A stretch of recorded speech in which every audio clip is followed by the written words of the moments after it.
So I'm back working on this beautiful specimen of an M3. Gonna try to pull apart the ignition today, the ignition switch, the cylinder. There's loose connections going on. Things work intermittently, but they are working, so that's promising. So ideally it'll just be a matter of cleaning up some contacts and things will start functioning again. Whether or not I can get to those contacts, we'll see. I'm hoping that it's easier on these older cars than it is on the newer cars to get to those contacts.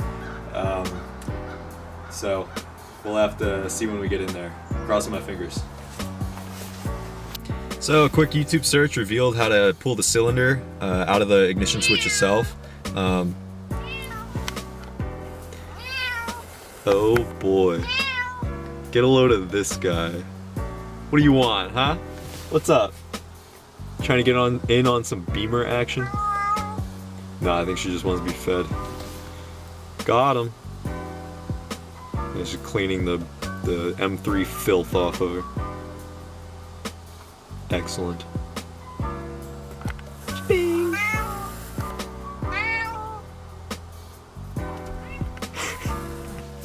So some quick YouTube searching revealed how to get the ignition cylinder out of the switch itself. So I'm gonna go ahead and get started on that. That might be able to get me to the contacts that I'm trying to get to.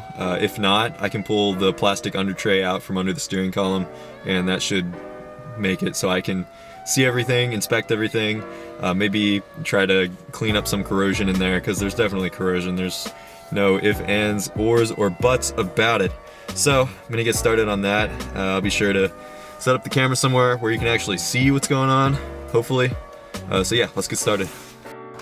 So I should be able to pull the entire lock cylinder itself out by putting the key into the ignition and inserting a paper clip or something that fits into a little tiny notch, which I haven't located yet, but I will. The paper clip pushes on a little lever that releases a little lock bar that holds the cylinder inside of the column here.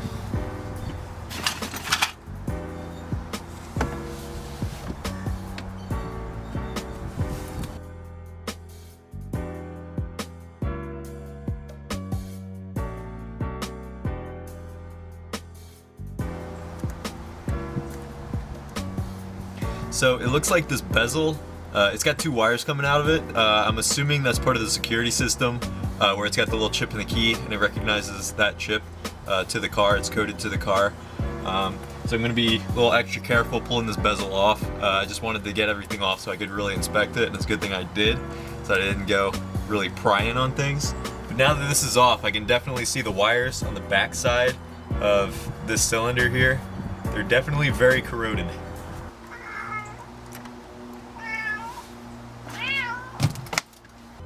So just so you can get an idea of what everything looks like on the other side, this is the back side of the cylinder. This is the actual switch itself. So I'm assuming it's a rotary inside of there that makes contact with these different wires as you turn the key. So this looks like it is pressed in, so it might be difficult, if not impossible, to get to that actual rotary and the mechanism from this side. So hopefully I can, once I pull the lock cylinder out, I'll be able to see everything inside of here. Okay, so to get this lock cylinder out, it's actually decently tricky. There is a technique to it. There's some finagling that you have to do personally that I can't really do for you. But what I can do is kind of explain what I had to do. I used a bent paper clip, inserted into the little tool hole here. It's a little tiny hole in the top of this metal part. You insert the paper clip, make sure you're in position 2, that's your first step. Position 2, insert paper clip. If your paper clip doesn't go in about an inch or so, you need to wiggle your key around left or right just a little bit until you feel the tool slip in. And the tool, you should be perfectly in line with the key. If you're not perfectly in line with the key, perfectly parallel to the plane of the key, it's not going to work. So you have to wiggle things around, make sure you're really in there. But once you get it, you'll know, because it'll slide in, it'll feel right, and your ignition cylinder will come right out just like that. So that's all you got to do. It's just that easy. So we'll see what we can do now. It doesn't look like I'm going to be able to really get to anything, but to be able to inspect is good enough for me. So it's a bit of a letdown, but you can see up inside where the cylinder just came out, there's nothing really in there. All that there is are the parts that rotate around when you turn the key. This little notch here engages in the little cutout that you can see, and it just twists these little cylindrical pieces around as you turn the key, and that's what rotates the little rotor in the back that engages your different contacts. So on the other side, I can't really see an obvious way to get the actual switch here itself off, so I will have to play with that a little bit, probably do a little more research. I might be able to spray cleaner, corrosion cleaner, electronics cleaner in the back, and that might do all that I need to do. We'll see. I might run to the store and get some electronics cleaner. So yeah, I'll check that out and get back to you.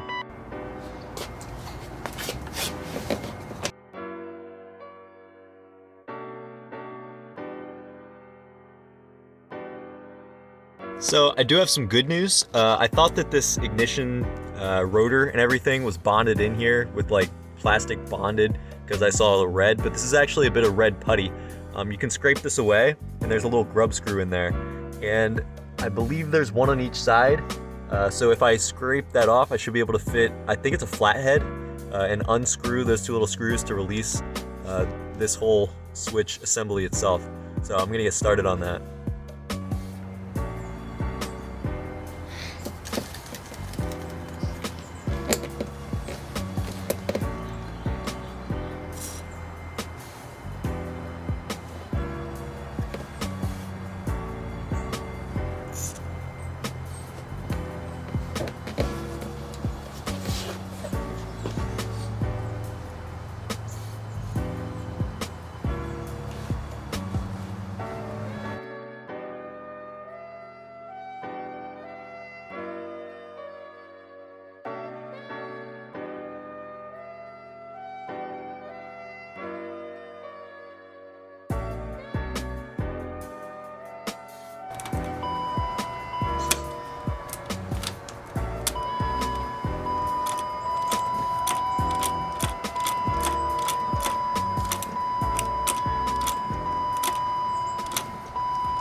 Oh boy. So I haven't been able to get into where I can fix the ignition rotor and everything yet because I stripped the screw, which it's corroded, not totally my fault.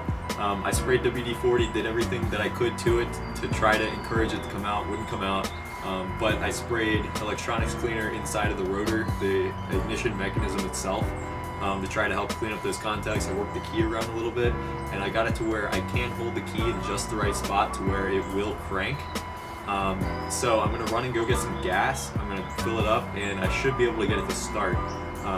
So I'm excited.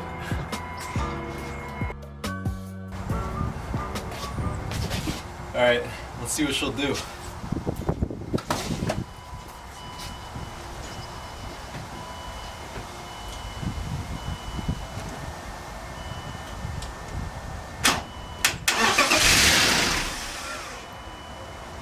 Okay, that was pretty easy.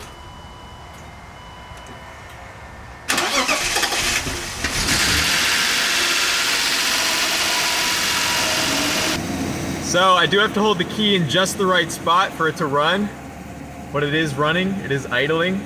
Not perfectly ideal if you want to take it out for a spin, but I just figured I'd show you what it's doing as of this moment. I'm pretty happy with this for not having to do anything besides drain the old gas and turn it over. You know, there's a little tinkering to be done, but I think that's pretty cool.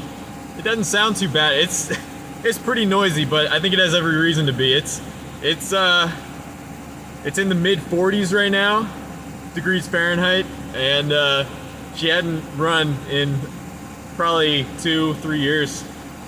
So yeah, this is cool. Idle's coming down too. Stinks, as you can imagine. But no, this is cool.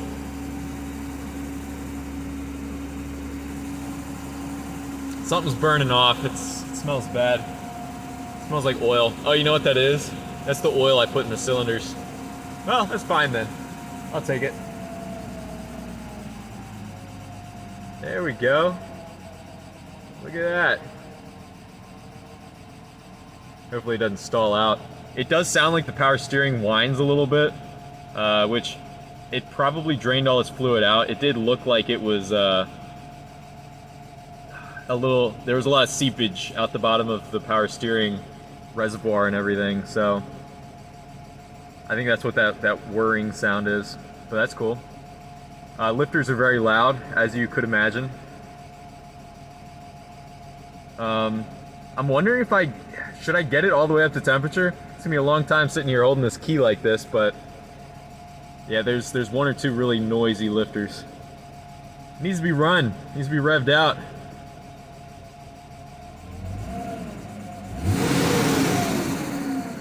Yep, I'd say the fan clutch is bad too.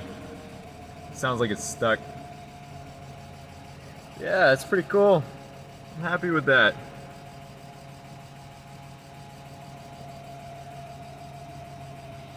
$189,598 is the mileage. Bringing her back to life, whether she wants to or not. I'm tempted to let go of the key and see if it stays running. I know what it's gonna do. It's just gonna shut everything off, but I'm gonna poke my head out and listen to things.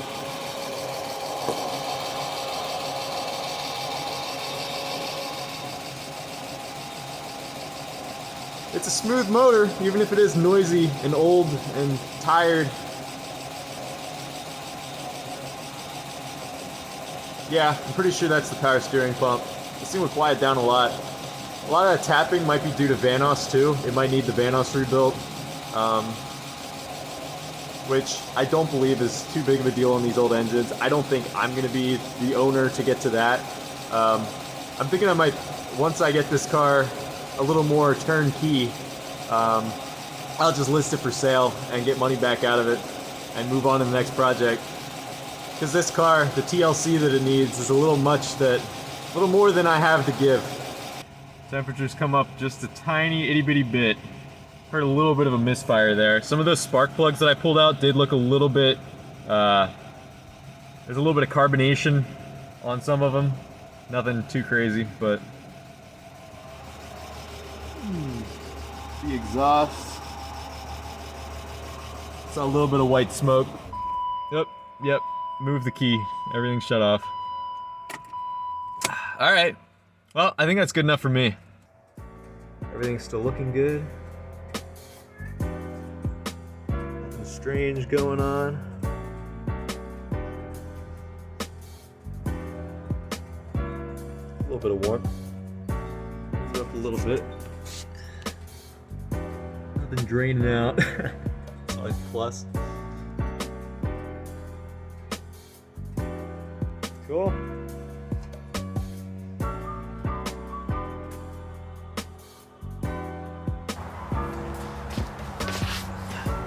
Well, I'd say I'm pretty happy with that for the amount of work I had to put into it.